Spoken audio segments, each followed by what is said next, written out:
Cubase, Sonar, Logic, Pro Tools, and Digital Performer are the same thing. And they are a means to an end, much the same way Microsoft Word is a means to an end. If I become a Microsoft Word operator, I am not going to get hired as an editorial columnist as a result. You know, if I am a Pro Tools operator, I am by no means a recording engineer as a result. This is the simple application. And the word application is the best way you can use it for. You need to have this thing to do what you do.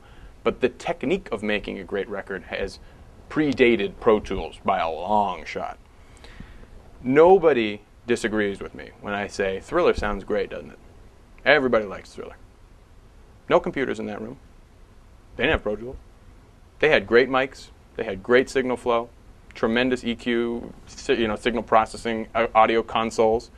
And they had great instruments, and they performed well. And that's what makes a record sound good, not Pro Tools. If you don't have Pro Tools, you can use Cubase. I don't think it's going to sound any different. Elliot Shiner loves Cubase. He does the Eagles. He does Steely Dan. Clearly, you can use Cubase. Peter Gabriel uses Logic. Peter Gabriel owns SSL. Let's face it, he could buy DigiDesign if he wanted to buy the entire company. And he uses Logic.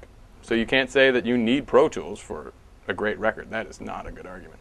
And I try to instill in my students that the techniques that you're learning from me are production techniques that have been around well before Pro Tools. And Pro Tools was devised and based off of pre-existing analog studios.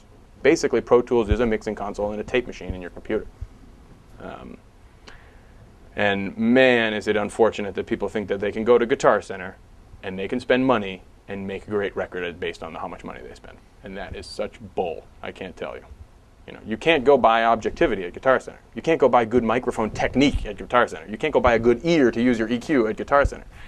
And if you spend, or Guitar Center, Sam Goody or whoever, Sam Asher or whatever, I'm not ragging on Guitar Center here. Music retailers such as them, they promote the idea that the equipment is what's important and the user is what's important. I use a lot of analogies here in my class, and one of them is Emeril Lagasse comes over to my house to cook dinner.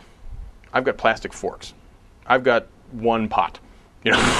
He is going to whip up the best chicken cordon bleu you've ever tasted because he's Emeril Lagasse and he can do it with plastic forks. If I go to the Ritz-Carlton and try and make chicken cordon bleu, even with $1 million worth of cooking equipment, I'm going to fool it up. I don't know how to make chicken cordon bleu. I can make a good record with a tape machine, with Cubase, with Logic, Sonar, Reason, Ableton, whatever. It's a technique, and the gear has got to be looked at as an afterthought.